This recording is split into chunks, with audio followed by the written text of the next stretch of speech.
अस्सलाम वालेकुम जी। तुसी वेख रहे हो पंजाबी दा नवेकला चैनल दिल दियां गल्लां। ਇਹ ਦਿਲ ਦੀਆਂ ਗੱਲਾਂ ਅਸਲ ਵਿੱਚ ਜਦੋਂ ਤੱਕ ਦਿਲੋਂ ਗੱਲ ਨਾ ਨਿਕਲੇ ਤੇ ਉਹ ਗੱਲ ਦੇ ਵਿੱਚ ਉਹ ਅਸਰ ਨਹੀਂ ਰਹਿੰਦਾ। ਤੇ ਅਸੀਂ ਇਹ ਚੈਨਲ ਦਾ ਨਾਮ ਹੀ ਐਸੇ ਵਾਸਤੇ ਦਿਲ ਦੀਆਂ ਗੱਲਾਂ ਰੱਖਿਆ ਹੈ ਕਿ ਤਾਂ ਕਿ ਅਸੀਂ ਆਪਣੇ ਯਾਰਾਂ ਬੇਲੀਆਂ ਨਾਲ, ਸੱਜਣਾ ਨਾਲ, ਜਿਨ੍ਹਾਂ ਨਾਲ ਵੀ ਗੱਲਬਾਤ ਕਰੀਏ, ਅਸੀਂ ਉਹਨਾਂ ਦੇ ਨਾਲ ਦਿਲੋਂ ਗੱਲਾਂ ਕਰੀਏ ਤੇ ਉਹਨਾਂ ਦੇ ਵੀ ਦਿਲ ਦੀਆਂ ਗੱਲਾਂ ਸੁਣੀਏ। ਅੱਜ ਜਿਹੜੇ ਅਸੀਂ ਪੁਰਾਣੇ ਬੁਲਾਏ ਨੇ ਉਹ ਬਹੁਤ ਨੌਜਵਾਨ ਔਰ ਬੜੇ ਪਿਆਰ ਕਰਨ ਵਾਲੇ ਸਾਡੇ ਦੋਸਤ ਹੈਗੇ ਨੇ। ਬੜੀ ਛੋਟੀ ਉਮਰ ਦੇ ਵਿੱਚ ਉਹਨਾਂ ਦੀਆਂ 5 ਤੋਂ ਜ਼ਿਆਦਾ ਕਿਤਾਬਾਂ ਪਬਲਿਸ਼ ਹੋ ਚੁੱਕੀਆਂ ਨੇ। ਬਹੁਤ ਸਾਰੇ ਆਰਟੀਕਲਸ ਔਰ ਬਹੁਤ ਸਾਰੀਆਂ ਐਸੇ ਉਹਨਾਂ ਦੇ ਪ੍ਰੋਗਰਾਮਸ ਨੇ ਜਿਨ੍ਹਾਂ ਤੋਂ ਉਹ ਬਹੁਤ ਜ਼ਿਆਦਾ ਮਸ਼ਹੂਰ ਨੇ। ਔਰ ਅਸਲ ਨਾਮ ਉਹਨਾਂ ਦਾ ਹੈ ਫੈਜ਼ਾਨ ਨਕਵੀ, ਲੇਕਿਨ ਸਾਰੇ ਉਹਨਾਂ ਨੂੰ ਲਾਹੌਰ ਦਾ ਖੋਜੀ ਕਹਿੰਦੇ ਨੇ। ਤੇ ਅੱਜ ਅਸੀਂ ਤੁਹਾਨੂੰ ਉਹਨਾਂ ਨਾਲ ਮਿਲਾਉਂਦੇ ਹਾਂ। ਤੇ ਜਨਾਬ ਫੈਜ਼ਾਨ ਨਕਵੀ ਸਾਹਿਬ ਲਾਹੌਰ ਦੇ ਖੋਜੀ। ਅਸੀਂ ਜਨਾਬ ਫੈਜ਼ਾਨ ਨਕਵੀ ਸਾਹਿਬ ਨੂੰ ਆਪਣੇ ਪ੍ਰੋਗਰਾਮ ਦੇ ਵਿੱਚ ਜੀ ਆਇਆਂ ਨੂੰ ਆਖਦੇ ਹਾਂ। ਔਰ ਅਸੀਂ ਸਾਰਿਆਂ ਤੋਂ ਪਹਿਲੇ ਤੁਹਾਨੂੰ ਇਹ ਪੁੱਛਾਂਗੇ, ਪੰਜਾਬੀ 'ਚ ਤੁਹਾਡਾ ਇਤਨਾ ਇੰਟਰਸਟ ਕਿਸ ਤਰ੍ਹਾਂ ਡਿਵੈਲਪ ਹੋਇਆ ਔਰ ਤੁਹਾਡਾ ਕਿਹੜੀ ਇਨਸਪਾਇਰੇਸ਼ਨ ਸੀ ਜਿਹਦੀ ਵਜ੍ਹਾ ਕਰਕੇ ਤੁਸੀਂ ਪੰਜਾਬੀ ਵੱਲ ਮਾਇਲ ਹੋਏ ਔਰ ਉਸ ਤੋਂ ਬਾਅਦ ਤੁਸੀਂ ਹਿਸਟਰੀ ਔਰ ਹੈਰੀਟੇਜ ਵੱਲ ਮਾਇਲ ਹੋਏ ਔਰ ਇਤਨਾ ਜ਼ਿਆਦਾ ਤੁਸੀਂ ਕੰਮ ਕੀਤਾ ਕਿ ਤੁਹਾਡਾ ਨਾਂ ਹੀ ਪੈ ਗਿਆ ਲਾਹੌਰ ਦਾ ਖੋਜੀ। ਤੇ ਲਾਹੌਰ ਦੇ ਖੋਜੀ ਦੇ ਪਿੱਛੇ ਕੀ ਸਟੋਰੀ ਹੈ? ਇਹ ਖੋਜੀ ਕਿੱਥੋਂ ਚੱਲਿਆ ਤੇ ਕਿੱਥੇ ਤੱਕ ਪਹੁੰਚਿਆ, ਖੁਰਾ ਨਾਪਦਾ ਤੇ ਹੁਣ ਅੱਗੇ ਦਾ ਕੀ ਪ੍ਰੋਗਰਾਮ ਹੈ? ਸਭ ਤੋਂ ਪਹਿਲੇ ਤਾਂ ਮੈਂ ਤੁਹਾਡਾ ਸ਼ੁਕਰੀਆ ਅਦਾ ਕਰਾਂਗਾ ਕਿ ਤੁਸੀਂ ਮੇਰੇ ਕੋਲ ਆਏ ਤੇ ਮੇਰੀਆਂ ਦਿਲ ਦੀਆਂ ਗੱਲਾਂ ਜਿਹੜੀਆਂ ਨੇ ਤੁਸੀਂ ਪੁੱਛੀਆਂ। ਤੇ ਸੋ ਮੈਂ ਅਗਰ ਆਪਣੇ ਬਾਰੇ ਗੱਲ ਕਰਾਂ ਤੇ ਮੇਰਾ ਤਾਲੁਕ ਜਿਹੜਾ ਲਾਹੌਰ ਦੇ ਤਾਰੀਖੀ ਇਲਾਕੇ ਧਰਮਪੁਰੇ ਨਾਲ ਹੈ ਤੇ ਮੇਰੀ ਜੰਮਪਲ ਵੀ ਇੱਥੇ ਦੀ ਹੈ। ਤੇ ਜਿੱਥੇ ਤੱਕ ਇਬਤਦਾਈ ਇੱਕ ਕਹਿ ਲਓ ਮੇਰੀ ਹਾਲਾਤ ਜ਼ਿੰਦਗੀ ਨੇ ਉਹ ਇਹੀ ਨੇ ਕਿ ਮੇਰੇ ਜਿਹੜੇ ਵਟਕੇ ਸਨ ਉਹ ਅੰਮ੍ਰਿਤਸਰ ਤੋਂ ਆਏ ਸਨ। ਅੰਮ੍ਰਿਤਸਰ ਦਾ ਜਿਹੜਾ ਪਿੰਡ ਸਰਾਲੀ ਸੀ, ਨਾਨਕਾ ਮੇਰਾ ਉੱਥੋਂ ਸੀ ਤੇ ਮੇਰਾ ਦਾਦਕਾ ਜਿਹੜਾ ਉਹ ਅਜਨਾਲੇ ਤੋਂ ਸੀ। ਤੇ ਇੱਥੇ ਹੀ ਮੇਰੀ ਪੈਦਾਇਸ਼ ਹੈ, ਇੱਥੇ ਹੀ ਤਾਲੀਮ ਹੈ, ਇੱਥੋਂ ਹੀ ਮੈਂ ਆਪਣਾ ਜਿਹੜਾ ਇੱਕ ਸਫ਼ਰ ਹੈ ਉਹ ਇੱਥੋਂ ਸ਼ੁਰੂ ਕੀਤਾ। ਤੇ ਜਿੱਥੇ ਤੱਕ ਤੁਸੀਂ ਗੱਲ ਕੀਤੀ ਪੰਜਾਬੀ ਦੀ, ਤੇ ਪੰਜਾਬੀ ਤੇ ਚੁੱਕੇ ਸਾਡੀ ਜੜ੍ਹਾਂ ਦੇ ਵਿੱਚ, ਸਾਡੇ ਲਹੂ ਦੇ ਵਿੱਚ, ਤੇ ਉਹ ਭਾਵੇਂ ਜ਼ੁਬਾਨ ਦੀ ਸ਼ਕਲ ਵਿੱਚ ਤੇ ਭਾਵੇਂ ਸਾਡੇ ਉਹ ਲਿਬਾਸ ਦੇ ਵਿੱਚ, ਭਾਵੇਂ ਬੋਲੀਆਂ ਦੇ ਵਿੱਚ, ਭਾਵੇਂ ਗੱਲਬਾਤ ਦੇ ਵਿੱਚ, ਉਹ ਇੱਕ ਮਾਹੌਲ ਜਿਹੜਾ ਉਹ ਸਾਡਾ ਸਾਰਾ ਹੀ ਪੰਜਾਬੀ ਹੈ। ਤੇ ਲੇਕਿਨ ਅਦਬੀ ਲਿਹਾਜ਼ ਨਾਲ ਅਗਰ ਗੱਲ ਕਰੀਏ ਜਾਂ ਇਲਮੀ ਲਿਹਾਜ਼ ਨਾਲ ਅਗਰ ਪੰਜਾਬੀ ਦੇ ਜੋੜ ਨਾਲ ਗੱਲ ਕਰੀਏ ਤੇ ਮੇਰੇ ਜ਼ਿੰਦਗੀ ਦੇ ਵਿੱਚ ਦੋ ਇਹੋ ਜਿਹੀਆਂ ਸ਼ਖਸੀਅਤ ਆਈਆਂ ਨੇ ਜਿਨ੍ਹਾਂ ਦਾ ਕਰਕੇ ਮੈਂ ਪੰਜਾਬੀ ਨਾਲ ਜੁੜਿਆ। ਉਹਦੇ ਵਿੱਚ ਇੱਕ ਤੇ ਇਕਬਾਲ ਕੈਸਰ ਸਾਹਿਬ ਸਨ ਤੇ ਉਹਦੇ ਬਾਅਦ ਦੂਜੇ ਜਿਹੜੇ ਪ੍ਰੋਫੈਸਰ ਜਮੀਲ ਅਹਿਮਦ ਪਾਲ ਸਨ। ਇਕਬਾਲ ਕੈਸਰ ਸਾਹਿਬ ਨਾਲ ਮੇਰੀ ਮੁਲਾਕਾਤ ਹੋਈ 2010-11 ਦੇ ਵਿੱਚ। ਉਹਦੇ ਬਾਅਦ ਫਿਰ ਉਹ ਚੁੱਕੇ ਇੱਥੇ ਕਜ਼ਾਫੀ ਸਟੇਡੀਅਮ ਦੇ ਨਾਲ ਬਣਿਆ Punjab institute language and culture. ਉੱਥੇ ਉਹਨਾਂ ਦਾ ਪੰਜਾਬੀ ਦਾ ਇੱਕ ਮੁਸ਼ਾਇਰਾ ਹੁੰਦਾ ਸੀ ਹਫਤਾਵਾਰ। ਤੇ ਉਹ ਅਕਸਰ ਮੈਨੂੰ ਚੁੱਕੇ ਉਹ ਕਰੀਬ ਪੈਂਦਾ ਸੀ ਉਹਨਾਂ ਦੀ ਘਰ ਦੀ ਬਜਾਏ, ਤੇ ਮੈਂ ਉੱਥੇ ਉਹਨਾਂ ਨਾਲ ਮਿਲਣ ਜਾਣਾ। ਉੱਥੇ ਫਿਰ ਉਹ ਪੰਜਾਬੀ ਸ਼ਾਇਰਾਂ ਨੇ, ਪੰਜਾਬੀ ਅਦੀਬਾਂ ਨੇ ਉੱਥੇ ਬੈਠੇ ਹੋਣਾ ਤੇ ਗੱਲਾਂ ਕਰਦੇ ਹੋਣਾ। ਤੇ ਉਹ ਉੱਥੋਂ ਫਿਰ ਇੱਕ ਥੋੜ੍ਹੀ ਜਿਹੀ ਇੱਕ ਜਿਸ ਨੂੰ ਕਹਿੰਦੇ ਨੇ ਚਸਕਾ ਪਿਆ। ਤੇ ਉਸ ਤੋਂ ਥੋੜ੍ਹਾ ਜਿਹਾ ਅਗਰ ਅਸੀਂ ਗੱਲ ਕਰੀਏ ਉਸੇ ਵੇਲੇ ਦੇ ਵਿੱਚ, ਤੇ ਇੱਕ ਦੋਸਤ ਸਨ ਮੇਰੇ ਬਿਲਾਲ, ਉਹ ਸ਼ਾਦਬਾਗ ਰਹਿੰਦੇ ਸਨ। ਤੇ ਉਹ ਕਹਿੰਦੇ ਸਨ ਕਿ ਸਾਡੇ ਜਿਹੜੇ ਟੀਚਰ ਨੇ ਉਹ ਪੰਜਾਬੀ ਦੇ ਬੜੇ ਮਾਹਿਰ ਨੇ ਤੇ ਉਹ ਪੰਜਾਬੀ ਰਸਾਲਾ ਵੀ ਕੱਢਦੇ ਨੇ ਤੇ ਪੰਜਾਬੀ ਅਖਬਾਰ ਵੀ ਕੱਢਦੇ ਨੇ। ਸੋ ਉਹਨਾਂ ਨੇ ਮੈਨੂੰ ਮਿਲਵਾਇਆ। ਮੈਂ ਘੋੜੇ ਸ਼ਾਹ ਗਿਆ ਉੱਥੇ ਫਿਰ ਮੇਰੀ ਮੁਲਾਕਾਤ ਪਹਿਲੀ ਵਾਰੀ ਹੋਈ ਡਾਕਟਰ ਜਮੀਲ ਅਹਿਮਦ ਪਾਲ ਹੋਰਾਂ ਨਾਲ। ਉਹ ਇੱਕ ਮੇਰੇ ਵਾਸਤੇ ਇੱਕ ਬੜੀ ਕਹਿ ਲਓ ਕਿ ਇੱਕ ਮੋੜ ਸੀ ਜਿਹੜਾ ਪੰਜਾਬੀ ਜ਼ੁਬਾਨ ਨਾਲ, ਪੰਜਾਬੀ ਇੱਕ ਲਿਟਰੇਚਰ ਨਾਲ ਜੁੜਨ ਦਾ। ਉਹ ਆਪ ਚੁੱਕੇ ਪੰਜਾਬੀ PhD ਸਨ, ਫਿਰ ਉਤੋਂ ਟੀਚਰ ਸਨ, ਫਿਰ ਲਿਖਾਰੀ ਵੀ ਸਨ। ਉਸ ਤੋਂ ਇਲਾਵਾ ਉਹ ਇੱਕ ਲਿਖਕ ਹੋਣ ਦੇ ਨਾਲ ਸਾਫੀ ਵੀ ਸਨ। ਤੇ ਉਹਨਾਂ ਦਾ ਕਰਕੇ ਫਿਰ ਮੈਂ ਪੰਜਾਬੀ ਵੱਲ ਜਿਹੜਾ ਮੁੜ ਗਿਆ। ਅਸੀਂ ਦੇਖਦੇ ਹਾਂ ਕਿ ਤੁਹਾਡੀ ਉਮਰ ਦੇ ਮੁੰਡੇ ਹਾਲੇ ਵੀ ਉਹ ਗੇਂਦ ਬੱਲਾ ਲੈ ਕੇ ਤੇ ਗਲੀਆਂ ਦੇ ਵਿੱਚ ਕ੍ਰਿਕਟ ਖੇਡਦੇ ਨੇ, ਲੇਕਿਨ ਤੁਸੀਂ ਤਾਲੀਮ ਦੇ ਵਿੱਚ ਵੀ ਔਰ ਬਾਕੀ ਸਾਰੇ ਰਿਸਰਚ ਦੇ ਵਿੱਚ ਵੀ ਬਹੁਤ ਸਾਰਾ ਕੰਮ ਕੀਤਾ। ਤੇ ਲੇਕਿਨ ਇਹ ਤੁਸੀਂ ਦੱਸੋ ਕਿ ਇਹ ਜਿਹੜਾ ਲਾਹੌਰ ਦਾ ਖੋਜੀ ਜਿਹੜਾ ਸੀ ਉਹਦੇ ਤੇ ਤੁਹਾਨੂੰ ਕਿਸ ਤਰ੍ਹਾਂ ਸ਼ੌਕ ਪਿਆ ਔਰ ਤੁਸੀਂ ਹੈਰੀਟੇਜ ਔਰ ਹਿਸਟਰੀ ਔਰ ਮੋਨੂਮੈਂਟਸ ਦੀ ਖੋਜ ਲਗਾਉਣਾ ਔਰ ख़ास ਤੌਰ ਦੇ ਉੱਤੇ ਜਿਹੜੇ ਪ੍ਰੀ ਪਾਰਟੀਸ਼ਨ ਬਿਲਡਿੰਗਸ ਹਨ ਉਹਨਾਂ ਦੇ ਵਾਸਤੇ ਤੁਸੀਂ ਜਿਹੜਾ ਖੋਜ ਕਰਦੇ ਹੋ ਔਰ ਜਿਹਦੀ ਵਜ੍ਹਾ ਕਰਕੇ ਤੁਹਾਨੂੰ ਲਾਹੌਰ ਦਾ ਖੋਜੀ ਵੀ ਕਿਹਾ ਜਾਂਦਾ ਹੈ, ਤੇ ਉਹਦੀ ਕੀ ਸਟੋਰੀ ਹੈ, ਉਹਦੇ ਪਿੱਛੇ ਕੀ ਸ਼ਖਸੀਅਤ ਹੈ, ਉਹਦੇ ਪਿੱਛੇ ਕੀ ਇੰਸਪਾਇਰੇਸ਼ਨ ਹੈ? जी ये बड़ा अहम सवाल है। अगर ਇਹਦਾ ਮੈਂ ਜਵਾਬ ਦੇਣਾ ਚਾਹਾਂ ਕਿ ਇਹ ਸ਼ੌਕ ਮੈਨੂੰ ਕਦੋਂ ਤੋਂ ਪਿਆ ਤੇ ਇਹ ਸ਼ਾਇਦ ਮੈਂ ਵੀ ਨਹੀਂ ਦੱਸ ਸਕਦਾ, ਕਿਉਂਕਿ ਮੈਨੂੰ ਜਿੱਥੇ ਤੱਕ ਮੇਰੀ ਯਾਦਾਸ਼ਤ ਹੈ ਬਚਪਨ ਦੀ ਕਿ ਇਹ ਚੀਜ਼ਾਂ ਬਚਪਨ ਤੋਂ ਹੀ ਬਹੁਤ ਮਤਲਬ ਛੋਟੀ ਏਜ ਤੋਂ ਹੀ ਮੇਰੇ ਅੰਦਰ ਇਹ ਚੀਜ਼ਾਂ ਸਨ ਕਿ ਪੁਰਾਣੀ ਥਾਵਾਂ ਤੇ ਜਾਣਾ, ਪੁਰਾਣੇ ਲੋਕਾਂ ਨੂੰ ਮਿਲਣਾ, ਉਹਨਾਂ ਦੀਆਂ ਗੱਲਾਂ ਸੁਣਨਾ। ਲੇਕਿਨ ਮੈਂ ਜਿੱਥੇ ਤੱਕ ਯਾਦਾਸ਼ਤ ਮੇਰੀ ਸਾਥ ਦਿੰਦੀ ਹੈ ਜਾਂ ਹਾਫਜ਼ਾ ਮੇਰੇ ਨਾਲ ਹੈ, ਉਹ ਮੈਂ ਸਮਝਦਾ ਹੈ ਕਿ ਚूँकि ਮੇਰੇ ਨਾਨਾ ਅੰਮ੍ਰਿਤਸਰ ਤੋਂ ਆਏ ਸਨ ਤੇ ਉਹਨਾਂ ਦੀ ਪੂਰੀ ਕਹਾਣੀ ਸੀ ਤੇ ਉਹ ਬਹੁਤ ਸਾਰੀਆਂ ਜਿਹੜੀਆਂ ਗੱਲਾਂ ਮੈਂ ਬਹੁਤ ਛੋਟਾ ਜਿਹਾ ਸੀ, ਤਕਰੀਬਨ ਮੈਨੂੰ ਯਾਦ ਹੈ ਕਿ 5-6 ਸਾਲ ਦਾ ਹੋਵਾਂਗਾ, ਉਹਦੇ ਤੋਂ ਲੈ ਕੇ ਫਿਰ ਮੈਂ ਤਕਰੀਬਨ 17 ਸਾਲ ਦੀ ਏਜ ਤੱਕ ਉਹਨਾਂ ਦੇ ਨਾਲ ਰਿਹਾ। ਤੇ ਉਹ ਮੈਨੂੰ ਯਾਦ ਪੈਂਦਾ ਹੈ ਕਿ ਉਹਨਾਂ ਦੀ ਜਿਹੜੀ ਕਹਾਣੀਆਂ ਸਨ ਕਿ ਅੰਮ੍ਰਿਤਸਰ 'ਚ ਇਹ ਹੁੰਦਾ ਸੀ, ਸਿੱਖਾਂ ਨਾਲ ਇੰਝ ਮਿਲਦੇ ਸੀ, ਪੁਰਾਣੇ ਲੋਕ ਇੰਝ ਹੁੰਦੇ ਸਨ, ਇਹ ਉਹਨਾਂ ਦਾ ਰੀਤ ਰਿਵਾਜ ਸੀ, ਇਹ ਉਹਨਾਂ ਦੇ ਅਸੀਂ ਸ਼ਾਦੀਆਂ ਵਿਆਹਾਂ ਤੇ ਜਾਂਦੇ ਸੀ। ਉਹ ਇੱਕ ਕਹਿ ਲਓ ਕਿ ਕਹਾਣੀਆਂ ਜਿਹੜੀਆਂ ਨੇ ਉਹਨਾਂ ਦੇ ਨਾਲ ਰਹਿ ਕੇ ਦਿਮਾਗ 'ਚ ਜਿਹੜੀਆਂ ਉਹ ਚੱਲ ਰਹੀਆਂ ਸੀ। ਫਿਰ ਉਸ ਤੋਂ ਬਾਅਦ ਮੇਰੇ ਜਿੱਥੇ ਮੇਰਾ ਇਲਾਕਾ ਧਰਮਪੁਰਾ, ਉਹਦੇ ਇਰਦ ਗਿਰਦ ਬਹੁਤ ਸਾਰੀਆਂ ਪੁਰਾਣੀਆਂ ਇਮਾਰਤਾਂ ਸਨ ਤੇ ਉਹ ਉੱਥੇ ਮੈਂ ਘਰੋਂ ਖੇਡਣ ਵਾਸਤੇ ਨਿਕਲਣਾ ਤੇ ਕ੍ਰਿਕਟ ਛੱਡ ਕੇ ਤੇ ਮੈਂ ਉਹਨਾਂ ਮਕਬਰਿਆਂ ਦੇ ਵਿੱਚ ਜਾ ਵੜਨਾ। ਉੱਥੇ ਫਿਰ ਦੇਖਣਾ ਕਿ ਇੰਨੀ ਵੱਡੀ ਬਿਲਡਿੰਗ ਕਿਉਂ ਹੈਗੀ ਹੈ, ਇੰਨੀ ਵੱਡੀ ਮਕਬਰਾ ਕੀ ਹੈਗਾ, ਇਹਦੀ ਕੌਣ ਬਣਾ ਕੇ ਗਿਆ, ਕਿਉਂ ਬਣਾ ਕੇ ਗਿਆ, ਇਹਦੀ ਵੱਡੀ ਇਮਾਰਤ ਕਿਉਂ ਹੈਗੀ ਹੈ, ਤੇ ਫਿਰ ਉਹਦੇ ਬਾਰੇ 'ਚ ਇੱਕ ਮਾਲੂਮਾਤ ਲੈਣਾ ਜਾਂ ਉਹਦੇ ਬਾਰੇ 'ਚ ਪੁੱਛਣਾ। ਇਹ ਮੇਰਾ ਇੱਕ ਬਹੁਤ ਅਰਲੀ ਏਜ ਦਾ ਇੱਕ ਸ਼ੌਕ ਸੀ। ਤੇ ਲੇਕਿਨ ਇਹਦੇ 'ਚ ਕਹਿ ਲਓ ਕਿ ਥੋੜੀ ਜਿੱਦਤ ਜਾਂ ਥੋੜਾ ਜਿਹਾ ਵਧਾਵਾ ਉਦੋਂ ਹੋਇਆ ਜਦੋਂ ਮੇਰੀ ਕਿਉਂਕਿ ਵਾਲਦਾ ਜਿਹੜੀਆਂ ਨੇ ਉਹਨਾਂ ਨੇ MA ਹਿਸਟਰੀ ਕੀਤਾ ਹੋਇਆ ਸੀ, ਗੋ ਕਿ ਉਹ ਸਾਇੰਸ ਟੀਚਰ ਸਨ ਸਰਕਾਰੀ ਤੌਰ ਤੇ, ਲੇਕਿਨ ਉਹ MA ਹਿਸਟਰੀ ਮੈਨੂੰ ਨਹੀਂ ਪਤਾ ਕਿ ਉਹਨਾਂ ਨੇ ਸ਼ੌਕੀਆ ਕੀਤਾ ਜਾਂ ਆਪਣੇ ਜੌਬ ਦੀ ਵਜ੍ਹਾ ਤੋਂ ਕੀਤਾ।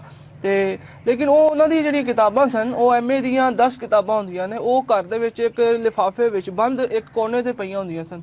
ਕਿਉਂਕਿ ਬਚਪਨ 'ਚ ਅਸੀਂ ਤਲੀਮੋ ਤਰਬੀਅਤ, ਨੌ ਨਿਹਾਲ ਤੇ ਫੂਲ ਤੇ ਦੂਜੇ ਇਹੋ ਜਿਹੇ ਰਸਾਲੇ ਪੜ੍ਹੀਦੇ ਸੀ ਤੇ ਉਹ ਫਿਰ ਬੜਾ ਇੱਕ ਚਸਕਾ ਹੈਗਾ ਸੀ ਕਿ ਉਹ ਰਸਾਲੇ ਤੇ ਤਕਰੀਬਨ 2-3 ਦਿਨ ਦੇ ਵਿੱਚ ਅਸੀਂ ਪੜ੍ਹ ਕੇ ਖ਼ਤਮ ਕਰ ਦਿੰਦੇ ਸੀ ਤੇ ਅਸੀਂ ਫਿਰ ਪੂਰਾ ਮਹੀਨਾ ਇੰਤਜ਼ਾਰ ਕਰਨਾ ਬੜਾ ਮੁਸ਼ਕਿਲ ਹੁੰਦਾ ਸੀ।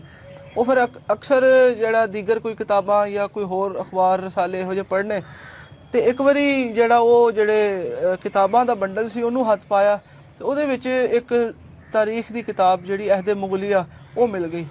ਤੇ ਉਹ ਅਹਿਦ-ਏ ਮੁਗਲਿਆ ਜਦੋਂ ਪੜ੍ਹੀ ਤੇ ਉਹਦੇ 'ਚ ਬਾਦਸ਼ਾਹਾਂ ਦਾ ਜ਼ਿਕਰ ਸੀ, ਮੁਗਲ ਬਾਦਸ਼ਾਹਾਂ ਦੇ ਤੌਰ ਤਰੀਕੇ ਸਨ, ਰਹਿਣ ਦੇ ਅੰਦਾਜ਼ ਸਨ, ਫਿਰ ਹਕੂਮਤੀ ਤੇ ਸਿਆਸੀ ਜੋ ਉਹਦੇ 'ਚ ਤਾਰੀਖ ਸੀ ਉਹ ਇੱਕ ਬੜੀ ਇੰਟਰਸਟਿੰਗ ਸੀ। ਮੈਨੂੰ ਯਾਦ ਹੈ ਮੈਂ ਉਦੋਂ 6ਵੀਂ ਕਲਾਸ 'ਚ ਸੀ ਜਦੋਂ ਮੈਂ ਉਹ MA ਦੀ ਕਿਤਾਬ ਅਹਿਦ-ਏ ਮੁਗਲਿਆ ਪੜ੍ਹਨੀ ਸ਼ੁਰੂ ਕੀਤੀ ਸੀ।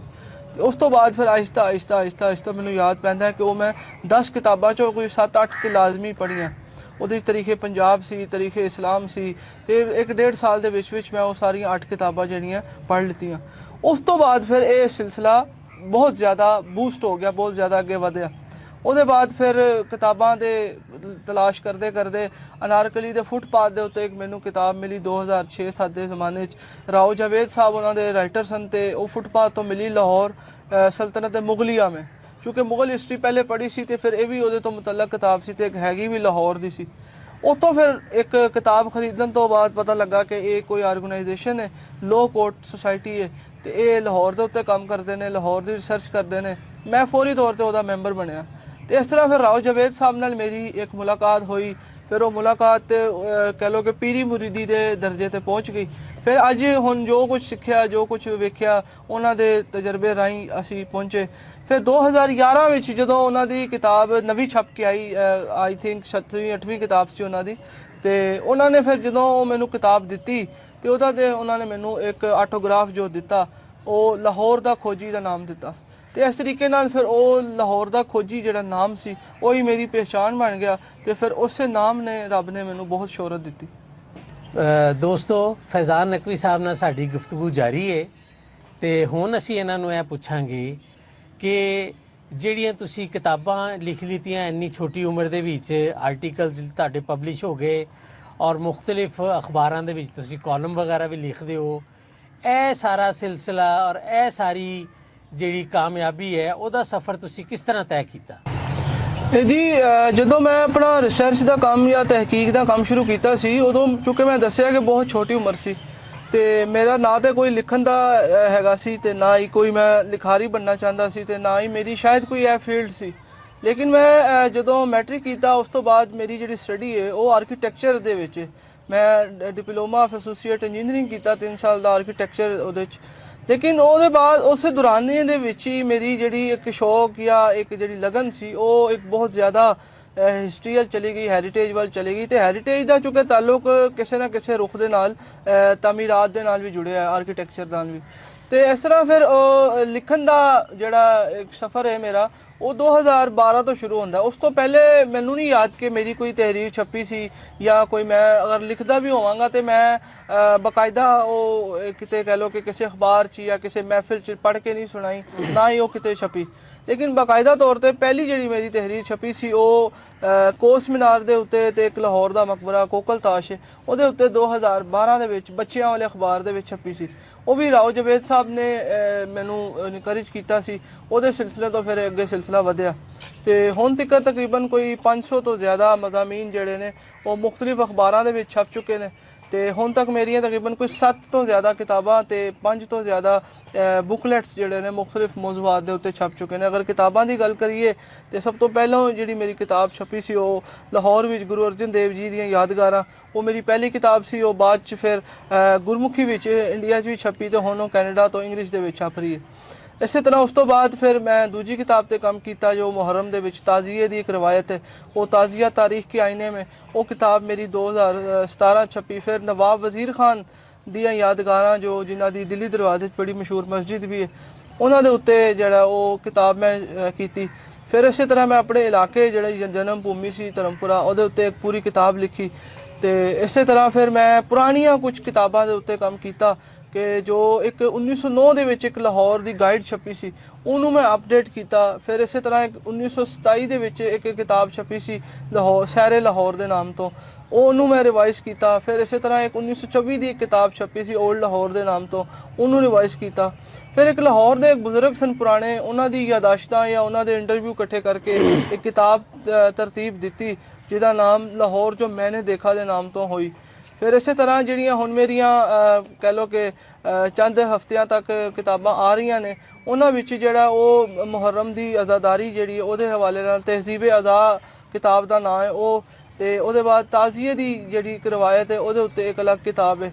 ਇਹ ਦੋ ਕਿਤਾਬਾਂ ਜਿਹੜੀਆਂ ਨੇ ਤੇ ਤੀਸਰੀ ਜਿਹੜੀ ਕਿਤਾਬ ਹੈ ਉਹ ਲਾਹੌਰ ਦੇ ਜਿਹੜੇ ਗੁਰਦੁਆਰੇ ਨੇ ਉਹਨਾਂ ਦੀ ਤਾਰੀਖ ਹੈ, ਲਾਹੌਰ ਦੇ ਮੰਦਰਾਂ ਦੇ ਉੱਤੇ ਇੱਕ ਤਾਰੀਖ ਹੈ। ਉਹ ਕਿਤਾਬ ਜਿਹੜੀ ਹੈ ਉਹ ਜ਼ੇਰੇ ਤਰਤੀਬ ਹੈ। ਤੇ ਇਸੇ ਤਰ੍ਹਾਂ ਜਿਹੜੇ ਕਿਤਾਬਚੀਆਂ ਦੀ ਗੱਲ ਕਰੀਏ ਤੇ ਪਹਿਲਾ ਲਾਹੌਰ ਦਾ ਸਿੱਖ ਹਾਕਿਮ ਜੱਸਾ ਸਿੰਘ ਅਲੂਵਾਲੀਆ ਉਹਦੀ ਤਾਰੀਖ ਦੇ ਉੱਤੇ ਮੈਂ ਇੱਕ ਬੁਕਲੈਟ ਲਿਖਿਆ ਸੀ। ਸਾਈਂ ਮੀਆਂ ਮੀਰ ਦੀ ਹਾਲਾਤ ਦੇ ਉੱਤੇ ਇੱਕ ਬੁਕਲੈਟ ਲਿਖਿਆ ਸੀ। ਫਿਰ ਇਸੇ ਤਰ੍ਹਾਂ ਲਾਹੌਰ ਦੇ ਇੱਕ ਬੜੇ ਵੱਡੇ ਮੁਫਤੀ ਸਨ ਮੁਫਤੀ ਜਾਫਰ ਹੁਸੈਨ, ਉਹਨਾਂ ਦੀ ਹਯਾਤੀ ਦੇ ਉੱਤੇ ਇੱਕ ਆਰਟੀਕਲ ਲਿਖਿਆ ਜਿਹੜਾ ਉਹ ਕਿਤਾਬੀ ਸ਼ਕਲ 'ਚ ਛਪਿਆ। ਤੇ ਇਸੇ ਤਰ੍ਹਾਂ ਇੰਗਲਿਸ਼ ਦੇ ਵਿੱਚ ਕੁਝ ਆਰਟੀਕਲ ਜਿਹੜੇ ਨੇ ਉਹ ਛਪੇ ਰਿਸਰਚ ਪੇਪਰ ਜਿਹੜੇ ਸਨ ਉਹ ਗੁਰਦੁਆਰਾ ਚੁਬੱਚਾ ਸਾਹਿਬ ਦੇ ਉੱਤੇ ਸੀ। ਫਿਰ ਉਸ ਤੋਂ ਬਾਅਦ ਹਰਬੰਸਪੁਰੇ ਦੇ ਉੱਤੇ ਸੀ। ਫਿਰ ਲਾਲਾ ਲਾਜਪਤ ਰਾਏ ਦੀਆਂ ਜਿਹੜੀਆਂ ਲਾਹੌਰ 'ਚ ਯਾਦਗਾਰ ਇਮਾਰਤਾਂ ਨੇ ਉਹਨਾਂ ਦੇ ਬਾਰੇ 'ਚ ਸੀ।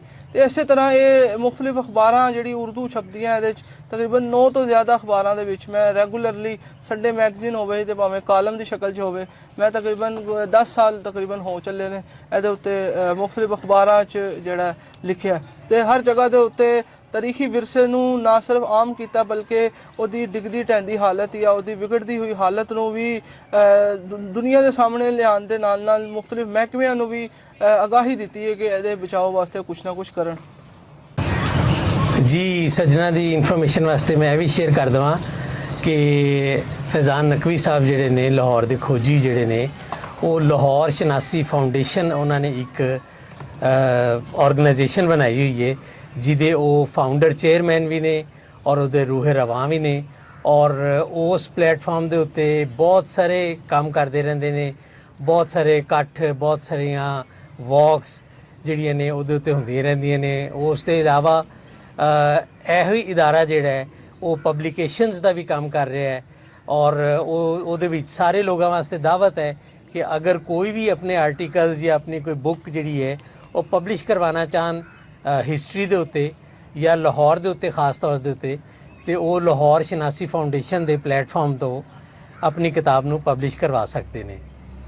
ਅਸੀਂ ਪ੍ਰੋਗਰਾਮ ਦੇ ਅਖੀਰ ਦੇ ਉੱਤੇ ਪੁੱਛਾਂਗੇ ਫੈਜ਼ਾਨ ਨਕਵੀ ਸਾਹਿਬ ਨੂੰ ਕਿ ਜਨਾਬ ਤੁਹਾਡਾ ਹੁਣ ਆਇੰਦਾ ਕੀ ਪ੍ਰੋਗਰਾਮ ਹੈ, ਤੇ ਦੂਸਰਾ ਇਹ ਦੱਸੋ ਕਿ ਮੈਂ ਦੇਖਿਆ ਕਿ ਅਕਸਰ ਤੁਸੀਂ ਜਿਹੜੇ ਇੰਡੀਆ ਤੋਂ ਤੇ ਬਾਹਰੋਂ ਇੰਗਲੈਂਡ ਵਗੈਰਾ ਤੋਂ ਸਰਦਾਰ ਆਉਂਦੇ ਨੇ, ਤੁਸੀਂ ਉਹਨਾਂ ਨੂੰ ਲੈ ਕੇ ਤੇ ਮੁxtਲਿਫ ਜਗ੍ਹਾ ਦੇ ਉੱਤੇ ਜਾਂ ਉਹਨਾਂ ਦੀ ਜਨਮ ਭੂਮੀਆਂ ਦੇ ਉੱਤੇ ਲੈ ਕੇ ਜਾ ਰਹੇ ਹੁੰਦੇ ਹੋ।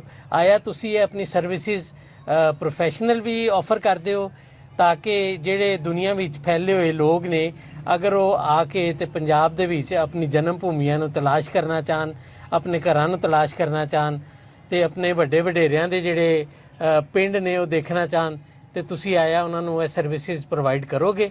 ਜੀ ਸਾਡੇ ਬਹੁਤ ਸਾਰੇ ਜਿਹੜੇ ਮਨਸੂਬੇ ਨੇ ਉਹ ਚੱਲਦੇ ਰਹਿੰਦੇ ਨੇ। ਕਿਉਂਕਿ ਤੁਸੀਂ ਜ਼ਿਕਰ ਕੀਤਾ ਜਿਹੜੀ ਸਾਡੀ ਸੰਸਥਾ ਜਿਹੜੀ ਆਰਗੇਨਾਈਜੇਸ਼ਨ ਲਾਹੌਰ ਸ਼ਨਾਸੀ ਦੇ ਨਾਮ ਤੋਂ ਕੰਮ ਕਰ ਰਹੀ ਹੈ, ਅਸੀਂ ਉਹਦੇ ਤੋਂ ਬਹੁਤ ਸਾਰੇ ਜਿਹੜੇ ਨੇ ਕੰਮ ਸਾਰਾ ਸਾਲ ਵਰਕਿੰਗ 'ਚ ਕਰੀਦੇ ਨੇ, ਜਿਹਦੇ ਵਿੱਚ ਮੁxtਲਿਫ ਸਕੂਲਾਂ ਦੇ ਵਿੱਚ ਜਾ ਕੇ ਉੱਥੇ ਲੈਕਚਰਸ ਦਾ ਇੰਤਜ਼ਾਮ ਕਰੀਦਾ, ਫਿਰ ਬੱਚਿਆਂ ਦੇ ਟੂਰਸ ਵਗੈਰਾ ਕਰਵਾਈਦੇ ਨੇ, ਜਾਂ ਫੋਟੋ ਵਾਕਸ ਵਗੈਰਾ ਕਰੀਦੀਆਂ ਨੇ, ਜਾਂ ਉਹਨਾਂ ਇਲਾਕਿਆਂ ਦੀ ਤਾਰੀਖ ਉੱਤੇ ਕੰਮ ਕਰੀਦਾ ਜਿਨ੍ਹਾਂ ਦੇ ਉੱਤੇ ਕਦੀ ਕੰਮ ਨਹੀਂ ਹੋਇਆ, ਜਾਂ ਲੋਕਾਂ ਨੂੰ ਅਵੇਅਰ ਕਰਨ ਵਾਸਤੇ ਉੱਥੇ ਫੋਟੋ ਵਾਕ ਦਾ ਅਰੇਂਜ ਕੀਤਾ ਜਾਂਦਾ। ਫਿਰ ਉਸ ਤੋਂ ਇਲਾਵਾ ਮੁxtਲਿਫ ਯੂਨੀਵਰਸਿਟੀਆਂ ਦੇ ਨਾਲ ਸਾਡਾ ਜਿਹੜਾ ਇੱਕ ਕੋਲੈਬੋਰੇਸ਼ਨ ਚੱਲਦਾ ਹੈ, ਜਿਹਦੇ 'ਚ ਅਸੀਂ ਉਹਨਾਂ ਨੂੰ ਸਟੂਡੈਂਟਸ ਨੂੰ ਥੀਸਿਸ ਵਗੈਰਾ ਕਰਵਾਈਦੇ ਨੇ, ਰਿਸਰਚ ਵਰਕ ਕਰਵਾਈਦਾ ਜਾਂ ਰਿਸਰਚ ਪੇਪਰ ਲਿਖਣ 'ਚ ਮਦਦ ਕਰੀਦੀ ਹੈ, ਉਹਨਾਂ ਨੂੰ ਮਟੀਰੀਅਲ ਪ੍ਰੋਵਾਈਡ ਕਰੀਦਾ।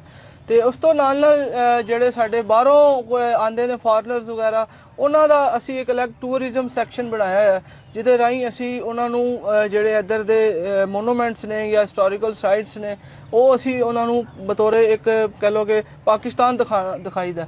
ਤੇ ਉਹਦੇ ਵਿੱਚ ਅਸੀਂ ਫਿਰ ਇੱਕ ਟੂਰ ਗਾਈਡ ਨਾਲ ਰੱਖੀਦਾ, ਉਹ ਫਿਰ ਉਹਨਾਂ ਇਮਾਰਤਾਂ ਜਾਂ ਉਹਨਾਂ ਥਾਵਾਂ 'ਤੇ ਲੈ ਜਾਂਦਾ ਹੈ ਜੋ ਉਹਨਾਂ ਦੀ ਖੁਆਇਸ਼ ਹੁੰਦੀ ਹੈ। ਤੇ ਬਹੁਤ ਸਾਰੇ ਚੂँਕਿ ਸਰਦਾਰ ਜਾਂ ਦੂਜੇ ਜਿਹੜੇ ਸਾਡੇ ਸਿੱਖ ਕਮਿਊਨਿਟੀ ਦੇ ਲੋਕ ਨੇ ਉਹ ਸਾਡੇ ਕੋਲ ਆਉਂਦੇ ਨੇ, ਰਿਸਰਚ ਵਾਸਤੇ ਵੀ ਆਉਂਦੇ ਨੇ, ਕੁਝ ਆਪਣੇ ਪਿੰਡਾਂ ਦੇ ਆਪਣੇ ਬਾਬਿਆਂ ਦੀ ਥਾਵਾਂ ਵੇਖਣ ਆਉਂਦੇ ਨੇ। ਤੇ ਅਸੀਂ ਫਿਰ ਉਹਨਾਂ ਨੂੰ ਉਹਨਾਂ ਦੀ ਉਹ ਜਗ੍ਹਾ ਪਹਿਲੇ ਤੋਂ ਕੁਝ ਟਰੇਸ ਕੀਤੀ ਹੁੰਦੀ ਹੈ, ਕੁਝ ਲੱਭੀ ਹੁੰਦੀ ਹੈ, ਤੇ ਫਿਰ ਅਸੀਂ ਉਹਨਾਂ ਨੂੰ ਉਹਨਾਂ ਥਾਵਾਂ ਦੇ ਉਹਨਾਂ ਪਿੰਡਾਂ ਦੇ ਵਿੱਚ ਲੈ ਕੇ ਜਾਈਦਾ। ਤੇ ਜਿੱਥੇ ਤੱਕ ਗੱਲ ਹੈ ਪ੍ਰੋਫੈਸ਼ਨਲ ਇਹਨਾਂ ਦੀ ਸਰਵਿਸ ਦੀ, ਤੇ ਬਿਲਕੁਲ ਇਹ ਪੋਸੀਬਲ ਹੈ। ਕੁਝ ਲੋਕ ਤੇ ਜੋ ਆਉਂਦੇ ਨੇ ਅਸੀਂ ਉਹਨਾਂ ਨੂੰ ਨਾਲ ਲਿਜਾ ਕੇ ਉਹਨਾਂ ਥਾਵਾਂ ਦੇ ਉੱਤੇ ਪਹੁੰਚਾਉਂਦੇ ਹਾਂ, ਉਹਨਾਂ ਥਾਵਾਂ ਦੇ ਉੱਤੇ ਉਹਨਾਂ ਦੀ ਡਾਕੂਮੈਂਟੇਸ਼ਨ ਕਰਨੇ ਆ, ਉਹਨਾਂ ਦੇ ਯਾਦਗਾਰ ਲਮਹਾਤ ਨੂੰ ਮਹਿਫੂਜ਼ ਕਰਨੇ ਆ। ਤੇ ਦੂਸਰੀ ਸੂਰਤ ਉਹਨਾਂ ਲੋਕਾਂ ਵਾਸਤੇ ਹੈਗੀ ਕਿ ਜੋ ਪਾਕਿਸਤਾਨ ਨਹੀਂ ਆ ਸਕਦੇ, ਤੇ ਅਸੀਂ ਉਹਨਾਂ ਨੂੰ ਆਨਲਾਈਨ ਤਰੀਕੇ ਨਾਲ ਜਿਹੜਾ ਉਹਨਾਂ ਦੀ ਉਸ ਥਾਵਾਂ ਦੇ ਦਰਸ਼ਨ ਕਰਾ ਸਕਦੇ। ਜੀ ਸੱਜਣੋ, ਉਮੀਦ ਹੈ ਤੁਹਾਨੂੰ ਅੱਜ ਦਾ ਪ੍ਰੋਗਰਾਮ ਬਹੁਤ ਅੱਛਾ ਲੱਗਾ ਹੋਏਗਾ। ਸਾਨੂੰ ਬਹੁਤ ਅੱਛਾ ਲੱਗਾ ਫੈਜ਼ਾਨ ਨਕਵੀ ਸਾਹਿਬ ਦੇ ਨਾਲ ਗੁਫ਼ਤਗੂ ਕਰਕੇ, ਔਰ ਸਾਡੀ ਦੁਆ ਹੈ ਕਿ ਆਉਣ ਵਾਲੇ ਦਿਨਾਂ ਦੇ ਵਿੱਚ ਰੱਬ ਇਹਨਾਂ ਨੂੰ ਮਜ਼ੀਦ ਕਾਮਯਾਬੀਆਂ ਦੇਵੇ ਔਰ ਇਹ ਮਜ਼ੀਦ ਤਰੱਕੀਆਂ ਕਰਨ। ਤੁਸੀਂ ਸਾਡੇ ਨਾਲ ਜੁੜੇ ਰਹੋ, ਸਾਡੇ ਪ੍ਰੋਗਰਾਮਸ ਦੇਖਦੇ ਰਹੋ। ਅਸੀਂ ਫੈਜ਼ਾਨ ਨਕਵੀ ਸਾਹਿਬ ਦੇ ਬਹੁਤ ਸ਼ੁਕਰਗੁਜ਼ਾਰ ਹੈਗੇ ਹਾਂ ਕਿ ਉਹਨਾਂ ਨੇ ਸਾਨੂੰ ਬਹੁਤ ਕੀਮਤੀ ਵਕਤ ਵਿੱਚੋਂ ਟਾਈਮ ਦਿੱਤਾ, ਤੇ ਅਸੀਂ ਅੱਜ ਦਾ ਪ੍ਰੋਗਰਾਮ ਜਿਹੜਾ ਹੈ ਐਸੇ ਚੀਜ਼ ਦੇ ਨਾਲ ख़त्म ਕਰਦੇ ਹਾਂ ਕਿ ਜਿਹੜਾ ਆਇੰਦਾ ਆਉਣ ਵਾਲਾ ਜਿਹੜਾ ਟਾਈਮ ਹੈ ਉਹਦੇ ਵਿੱਚ ਪੰਜਾਬ ਔਰ ਪੰਜਾਬੀ ਜ਼ਬਾਨ ਦੀ ਜਿਹੜੀ ਤਰੱਕੀ ਹੈ ਔਰ ਜਿਹੜੀ ਉਹਦੀ ਮਜ਼ੀਦ ਪੂਰੀ ਦੁਨੀਆ ਦੇ ਵਿੱਚ ਜਿਹੜੇ ਪੰਜਾਬੀ ਵੱਸਦੇ ਨੇ ਉਹਨਾਂ ਤੱਕ ਸਾਡੇ ਦਿਲਾਂ ਦੀਆਂ ਗੱਲਾਂ ਜਿਹੜੀਆਂ ਨੇ ਉਹ ਪਹੁੰਚਣ।